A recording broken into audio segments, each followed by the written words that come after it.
Assalamu alaikum. Hello everyone. Today we have another lesson, Mega Goal 6. But before we start the new lesson, let's take a quick overview of the previous lesson. We started talking about beauty is only skin deep. This is the title of the unit, and in this unit we are going to talk about the concept of beauty, how people viewed beauty in the past and how it's viewed nowadays. Beauty is only skin deep is an expression that means that beauty is an artificial thing and it doesn't reflect the inner beauty and the personal traits. Yesterday, we had the fifth skill in this unit, which is listening. We started the lesson by talking about how to improve yourself in the listening skill, or how to improve your listening skill, and how to be able to answer the listening questions in the exam or the exercises by following many steps. But before talking about how to answer the questions properly, let's talk firstly about how to improve your listening skills. We said that it's better to expose yourself to the English materials, listen as much as you can to English podcasts, videos, and so on. So to familiarize your ears to the English language, this is the first thing. The second thing, once you get to the exam or to the exercise, read the question, try to understand the question, try to know what is your task, what are you asked to do, what are the questions, or in each question, what are you asked to do. For example, if you are asked to find names, so you try to pay attention to the names in the recording. If you are asked to find dates or numbers, you pay attention to the days and the numbers. And don't panic if you don't understand everything. If you have new words or if you hear new words, don't panic. It's fine to not understand some of the words, but the most important thing is that you understand the main idea of the lecture or the recording. After listening or during listening to the recording, try to take some notes. Take as much notes as you can. Then, after you finish listening to the recording, try to rearrange what you have written and put them in the suitable blanks. In the previous lesson, we listened to a lecture given by a nutritionist, and we said that a nutritionist is a person who is specialized in giving advices about the food and what type of diet that you should follow and so on, about fad diets. And we said that the word fad means trend or something is famous among people. Diet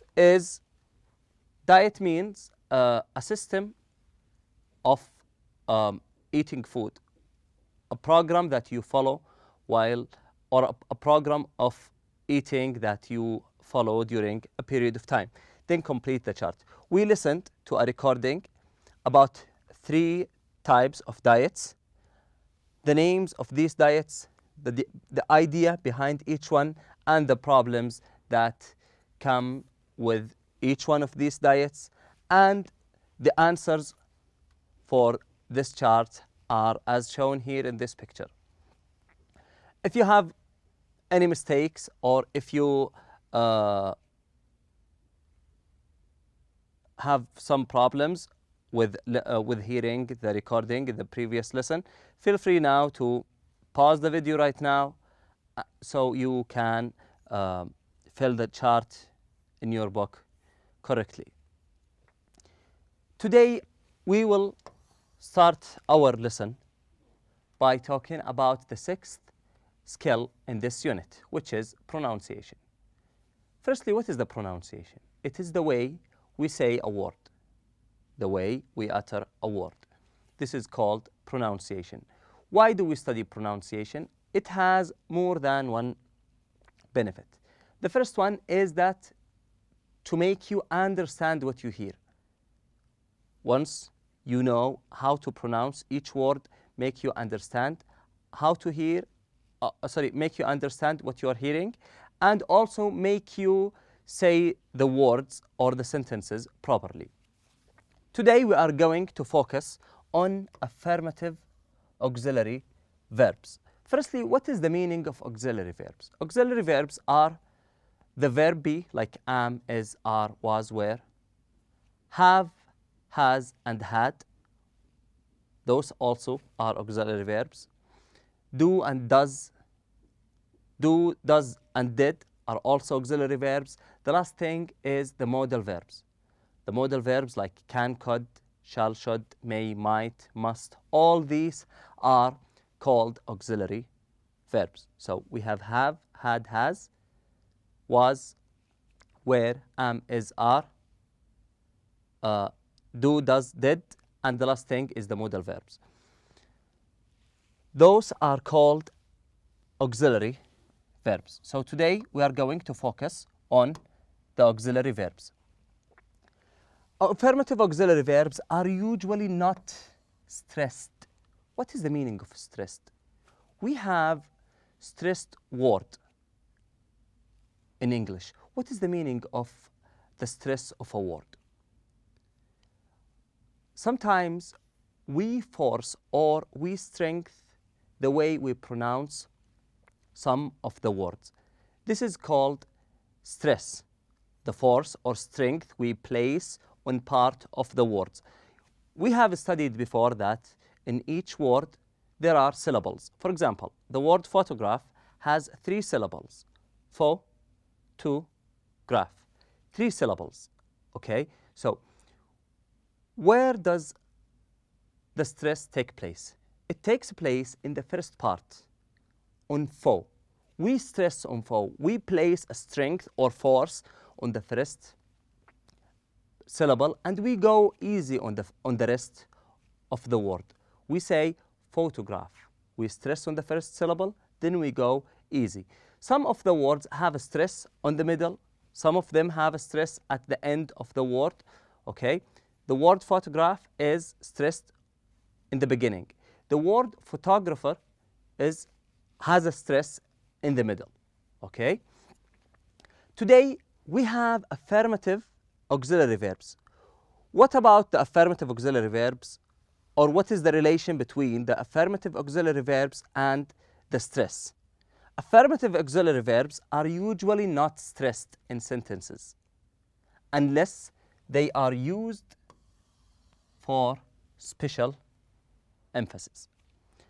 However, negative auxiliary verbs are stressed within sentences. So this is the difference between the affirmative auxiliary verbs and the negative auxiliary verbs. Affirmative auxiliary verbs are usually not stressed, while the negative auxiliary verbs are usually stressed.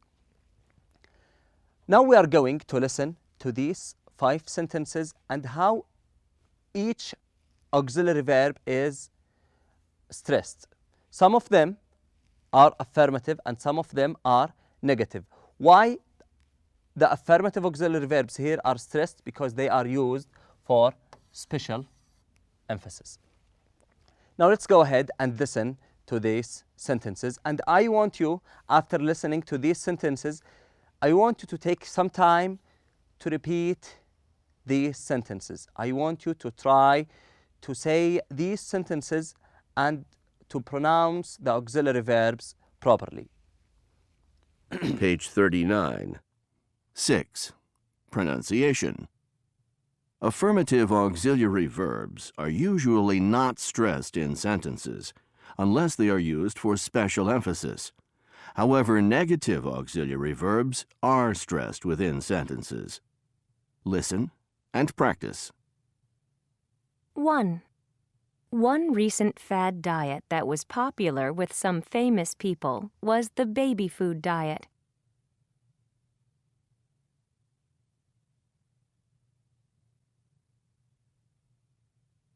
2. Baby food has a texture and taste that is unappealing to adults.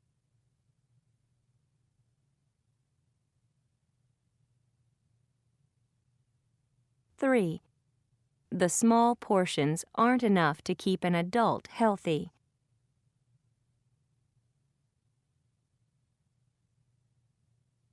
4.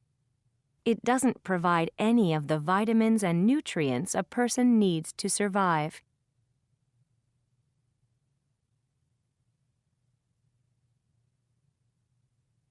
5. This diet isn't guaranteed to result in weight loss. Okay, now we have just listened to the auxiliary verbs, the negative and the affirmative ones, and how they were stressed. So, to sum up what we have just learned, we said that auxiliary verbs are 4 types: have, has, and had, am, is, are, was, and were, do, does, and did, and the last part is modal verbs like can and could, shall, should, must. Also, we said that the stress is the force or strength we place on a syllable or more than one syllable of a word. And the idea behind having pronunciation lessons is that to help us understand what we hear and to help us say or speak properly. Now let's go to the second part of our lesson today, which is vocabulary building. In each vocabulary building lesson, we have new words that we learn. We have definitions for these words, explanations. Then we match these words with their definitions and explanations. But to be able to understand what do these words mean, we will listen to an essay about beauty where all these words are involved, okay? So all these words will be included in this essay. So we will listen to the essay to be able to understand these words from within the context. So I want you now to pick up your pens, try to identify the words on the left side. So once you find them within the context, you work hard to understand what they mean, so you will be able to answer the questions correctly after listening to the essay. We have 8 words. Number 1, emerge. Number 2, famine. Number 3, ideal. Number 4, instinctive. Number 5, plump. Number 6, proportion. Number 7, standards. And the last word is vary. Now let's go ahead to page 40 and 41 to listen to this essay, and after that we will go back to the vocabulary building to answer the questions together. Now let's go ahead, pick up your pens and listen to the essay. Pages 40 and 41. 8. Reading. Changing concepts of beauty in history. Most societies place great value on beauty, whether in art and architecture, fashion and appearance, or design and advertising. Throughout history, elegance and beauty have been the subjects of admiration and fascination. In modern times, we have competitions to find the most beautiful, magazines to tell us about trends in fashion and design, and a billion-dollar cosmetics industry built around looking and feeling beautiful. Yet, despite the importance placed on beauty, one question remains: what is beauty?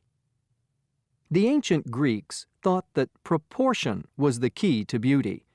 The Greeks believed that they had discovered the mathematical formula that represented perfect beauty, which was based on proportions in nature. According to this formula, for example, the ideal face was 2/3 as wide as it was high. Modern research has proven that the basic concept of the Greeks' formula, if not the formula itself, was correct. Beauty does seem to relate to proportion and balance. When related to beauty, these qualities are called symmetry. A perfectly symmetrical face, just like a symmetrical flower, would have a left side that is identical to its right side. Research has shown that the more symmetrical an object or a face is, the more beautiful it is believed to be. You might assume that this response to symmetry is something we learn. However, research has shown that the human appreciation for symmetry is instinctive. It has been found that babies will spend more time staring at pictures of symmetrical objects than they will at photos of asymmetrical objects. Not only is this response instinctive, but it does not appear to vary from one culture to another. In a study conducted at the University of Louisville, Kentucky, participants from 13 different countries were shown pictures of a number of different people. All the participants rated the attractiveness of the people in the same way. They all gave the highest ratings to the people with the most symmetrical faces.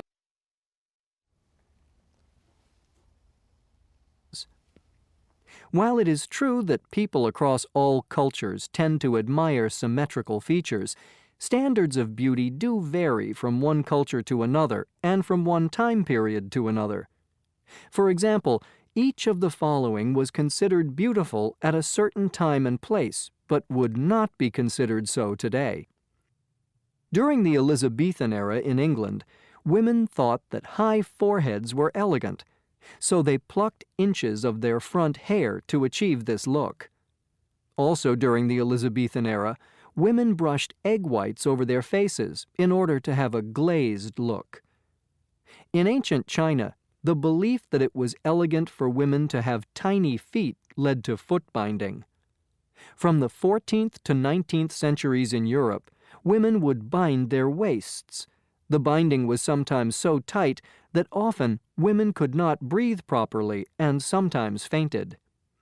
Another example of how the concept of beauty and fashion changes with time is the way attitudes toward weight have changed through the ages. In Europe, between 1500 and 1900, a plump figure was considered very attractive. Famine was widespread, so plump figures represented health and wealth. During that period, it was common for people to pad themselves in order to look heavier. In the 1900s, fears of food shortages started to diminish, and with it, so did the chubby figure. A new ideal began to emerge. Thin was in. Of course, this trend has continued to today. Because there is an overwhelming amount of fattening food available in most developed countries, it is now considered more attractive and healthy to be thin. Today, fashion and beauty products are usually associated with women.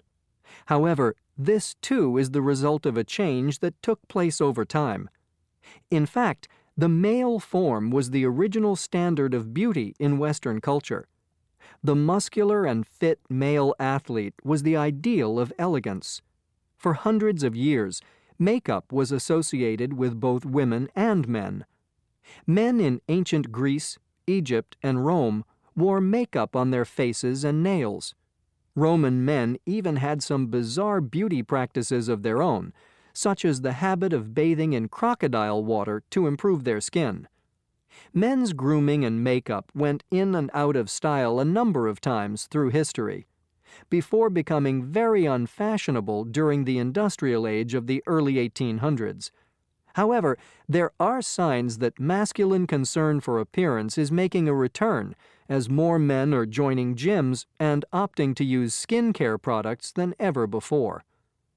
The standards for beauty and fashion have changed frequently throughout history and will no doubt continue to do so.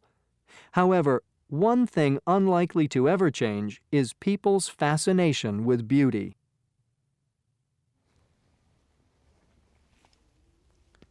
Okay, we have just listened to an essay about beauty and how it was viewed throughout the history, and we also listened and try to understand together how all these sentences or what all these words mean.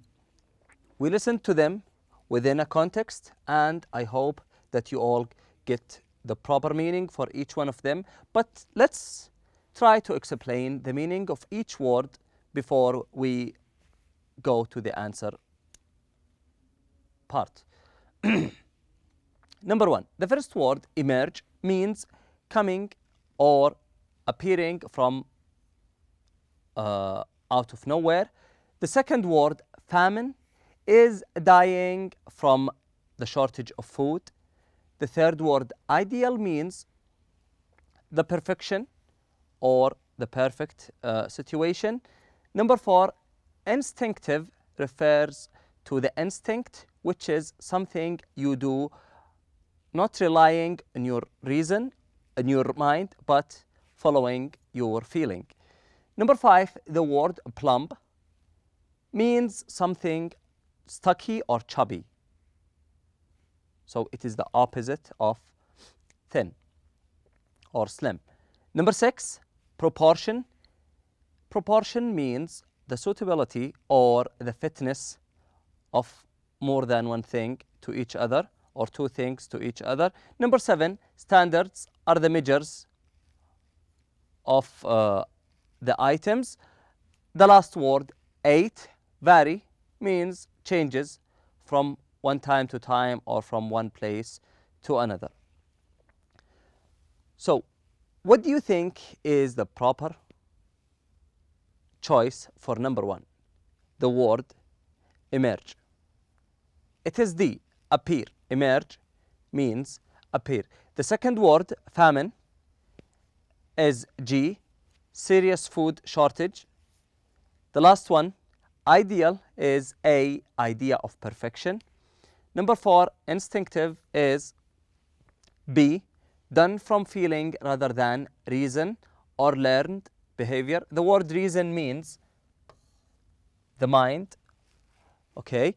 Number six, number five, plump. We said that it means chubby or stocky. The answer is H, which is slightly overweight.